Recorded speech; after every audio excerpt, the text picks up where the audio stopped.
ಆನೇಕಲ್ ತಾಲೂಕಿನ ಮರಸೂರು ಗ್ರಾಮ ಪಂಚಾಯಿತಿ ವ್ಯಾಪ್ತಿಯ ಬಂಡಾಪುರ ಗ್ರಾಮದಲ್ಲಿರುವ ಇತಿಹಾಸ ಪ್ರಸಿದ್ಧ ದೇವಾಲಯವಾದ ಅಭಯ ಶನೇಶ್ವರ ಸ್ವಾಮಿ ದೇವಾಲಯದಲ್ಲಿ ಅಭಯ ಶನೇಶ್ವರ ಸ್ವಾಮಿ ದೇವಾಲಯದ ಪ್ರಧಾನ ಅರ್ಚಕರಾದ ಮಾಕಾಳಪ್ಪ ಸ್ವಾಮಿಗಳ ಜನ್ಮ ದಿನಾಚರಣೆ ಅಂಗವಾಗಿ ದೇವಾಲಯದಲ್ಲಿ ವಿಶೇಷ ಪೂಜಾ ಕಾರ್ಯಕ್ರಮಗಳನ್ನು ಏರ್ಪಡಿಸಲಾಗಿತ್ತು. ಇನ್ನು ವಿಶೇಷವಾಗಿ ಅಭಯ ಶನೇಶ್ವರ ಸ್ವಾಮಿಗೆ ಮತ್ತು ದೇವಾಲಯಕ್ಕೆ ವಿಶೇಷ ಅಲಂಕಾರ ಮಾಡಲಾಗಿತ್ತು. ಜೊತೆಗೆ ಅನ್ನದಾಸೋಹ ಸೇರಿದಂತೆ ಭಜನೆ ಹಾಗೂ ಹಲವು ವಿಶೇಷ ಪೂಜಾ ಕಾರ್ಯಕ್ರಮಗಳನ್ನು ಏರ್ಪಡಿಸಲಾಗಿತ್ತು. ಇನ್ನು ಇದೇ ಸಂದರ್ಭದಲ್ಲಿ ಅಭಯ ಶನೇಶ್ವರ ಸ್ವಾಮಿ ದೇವಾಲಯದ ಪ್ರಧಾನ ಅರ್ಚಕರಾದ ಮಾಕಾಳಪ್ಪ ಸ್ವಾಮಿಗಳಿಗೆ ದೇವಾಲಯದ ಸೇವಾಕರ್ತರು ಬೃಹತ್ ಗಾತ್ರದ ಹೂವಿನ ಹಾರ ಹಾಕಿ ಸಿಹಿ ಹಂಚಿ ಹುಟ್ಟುಹಬ್ಬಕ್ಕೆ ಶುಭ ಕೋರಿದ್ರು. ಇನ್ನು ಕಾರ್ಯಕ್ರಮದಲ್ಲಿ ಶ್ರೀಮತಿ ಗೌರಮ್ಮ ಮಾಕಾಳಪ್ಪರವರು ಮತ್ತು ದೇವಾಲಯದ ಸೇವಾಕರ್ತರು ಮತ್ತು ಬಂಡಾಪುರ ಗ್ರಾಮಸ್ಥರು ಮತ್ತು ಭಕ್ತರು ಮಾಕಾಳಪ್ಪ ಸ್ವಾಮಿಗಳಿಗೆ ಹುಟ್ಟುಹಬ್ಬಕ್ಕೆ ಶುಭ ಕೋರಿದ್ರು.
ಜನ್ಮದಿನ ಶುಭಾಶಯಗಳನ್ನ ಕೋರ್ತೀವಿ.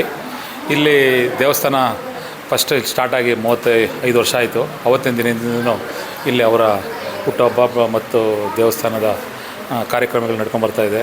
ಅವರು ಜನಗಳಿಗೆ ಕಷ್ಟ ಅಂತ ಬಂದರೆ ಒಂದು ಸಮಾಜ ಸೇವೆ ಆಗಲಿ ಇನ್ನೊಂದಾಗಲಿ ಎಲ್ಲ ಒಳ್ಳೆಯ ರೀತಿಯಲ್ಲಿ ಜನಗಳನ್ನ ಒಗ್ಗೂಡಿಸ್ಕೊಂಡು ದೇವಸ್ಥಾನ ಕಾರ್ಯಕ್ರಮಗಳು ಮತ್ತು ಸಮಾಜ ಸೇವೆಗಳು ಎಲ್ಲ ಒಗ್ಗೂಡಿಸ್ಕೊಂಬರ್ತಾಯಿದ್ದಾರೆ. ಮುಂದಕ್ಕೆ ಅವ್ರು ಇನ್ನೂ ಅವ್ರ ಕೀರ್ತಿ ಬೆಳಗಲಿ ಮತ್ತು ಈ ದೇವಸ್ಥಾನನ ಮುಂದಕ್ಕೆ ಇನ್ನೂ ಬೆಳಗಲಿ, ಎಲ್ಲರಿಗೂ ಒಳ್ಳೆಯದಾಗಲಿ, ಅವರು ದಂಪತಿಗಳಿಗೂ ಇಬ್ಬರಿಗೂ ಒಳ್ಳೆಯದಾಗಲಿ ಇಷ್ಟು ಹೇಳಿ ಬಸ್. ನಮ್ಮ ಗುರುಗಳಾದ ಮಾಂಕಳಪ್ಪ ಸ್ವಾಮಿಯವರ ಜನ್ಮದಿನದ ಶುಭಾಶಯಗಳು. ಅವರು ಈ ದೇವಸ್ಥಾನದಲ್ಲಿ ಅಂದರೆ ಈ ದೇವಾಲಯದ ಒಂದು 35 ವರ್ಷದಿಂದ ನಡೆಸ್ಕೊಂಬರ್ತಾಯಿದ್ದಾರೆ.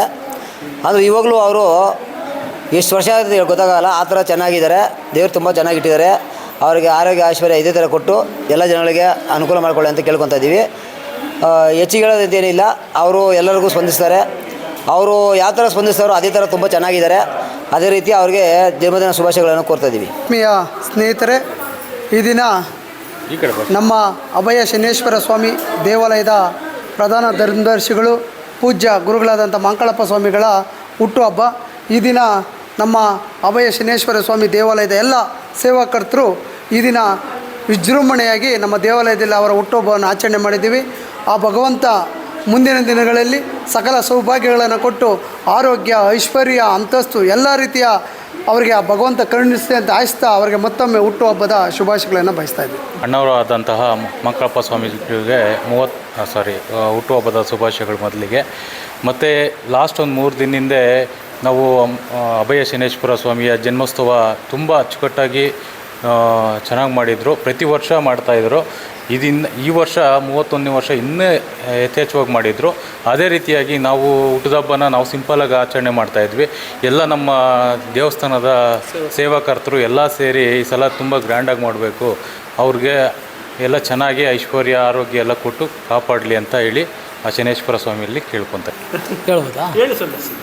ಏನಂತ ಹೇಳಬೇಕು ಫಸ್ಟು? ನಾನು ಹುಟ್ಟುಹಬ್ಬ ಶುಭ ಕೋರಿದಂಥ ಎಲ್ಲ ಸೇವಕರ್ತರಿಗೂ ಹೃದಯಪೂರ್ವಕ ಧನ್ಯವಾದಗಳು. ಈ ಪ್ರೀತಿ ವಿಶ್ವಾಸ ಹೀಗೆ ನನ್ನ ಮೇಲೆ ಇರಲಿ ಅಂತ ಕೋರ್ಬೋದು. ಇವತ್ತು ಹುಟ್ಟಿದಬ್ಬ ಅಂತ ನಾನು ಮರ್ತಿದ್ದೆ. ಬೆಳಗ್ಗೆ 7 ಗಂಟೆಗೆ ಒಂದು ಫೋನ್ ಬಂತು ನನಗೆ, ಹುಟ್ಟಿದಬ್ಬದು ವಿಶ್ ಮಾಡಿದ್ರು. 7 ಗಂಟೆಗೆ ಬಂದಿತ್ತು. ಇದೆಲ್ಲ ಮಾಡಿಸ್ಕೊಂಡು ನಂಗೆ ಇಷ್ಟ ಇರಲಿಲ್ಲ ಹೇಳ್ಬೇಕಂದ್ರೆ. ಯಂಗ್ಸಮ್ಮಣ್ಣವರು ನಮ್ಮ ವಾಸ್ಕಲಪ್ಪ ಅಂತ ಮುನ್ರಾಜಣ್ಣವರು ಇವರಿಬ್ಬರು ಸೇರಿ ಇದಕ್ಕೆ ಪ್ಲ್ಯಾನ್ ಮಾಡಿರೋದು. ನಾನು ಬೇರೆ ಕಡೆ ಇದ್ದೆ. ಬಂದು ನೋಡಿದ್ರೆ ಎಲ್ಲರೂ ಏನು ಬೇಕು ಅರೇಂಜ್ಮೆಂಟ್ ಮಾಡಿದ್ದಾರೆ. ಅದು ನನಗೆ ಗೊತ್ತಿಲ್ಲ. ಅದು ನಮ್ಮ ಮನೆಯವರು ಸೇರಿದ್ದಾರೆ. ಇದಕ್ಕೆ ಗುಟ್ಕ ಮಾಡಿದ್ದಾರೆ ಇದು. ಆದರೆ ಇವತ್ತು ಎಲ್ಲರೂ ಬಂದು ತುಂಬ ಹುಟ್ಟಿದಬ್ಬ ಚೆನ್ನಾಗಿ ಇದು ಮಾಡಿದ್ದಾರೆ. ಅವ್ರಿಗೆಲ್ಲರೂ ಇನ್ನೂ ದೇವ್ರು ಒಳ್ಳೇದು ಮಾಡಲಿ, ಇನ್ನೂ ಜಾಸ್ತಿ ಆ ಯಪ್ಪನಿಗೆ ಆರೋಗ್ಯ ಎಲ್ಲರಿಗೂ ಅವ್ರಿಗೆಲ್ಲ ಕೊಡಲಿ.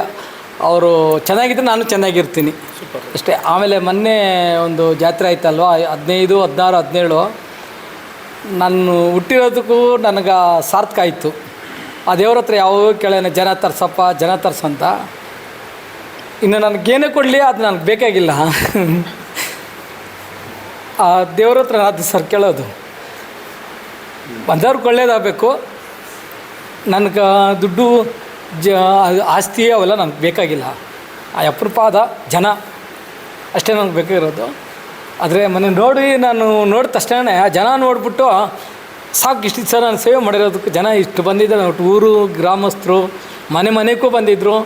ಆಮೇಲೆ 7 ಗ್ರಾಮಸ್ಥರು ಬೇರೆ ಕಡೆಲ್ಲ ಬಂದರು. ನನಗೆ ಭಾಳ ಸಂತೋಷ ಆಯಿತು. ಇನ್ನೊಂದು ರಾಜಗೋಪುರ ಒಂದು ಓಪನ್ ಇದೆ, ಅದೊಂದು ಮಾಡಿದಂದರೆ ನಂದೊಂದು ಅರ್ಧ ಭಾಗ ಮುಗಿದಂಗೆ ಇಲ್ಲಿ ಸೇವೆ ಅನ್ನೋದು. ಎಲ್ಲರಿಗೂ ಬಂದವ್ರಿಗೆ ಒಳ್ಳೆಯದಾಗಲಿ, ಖುಷಿ ಆಯಿತು ನನಗೆ.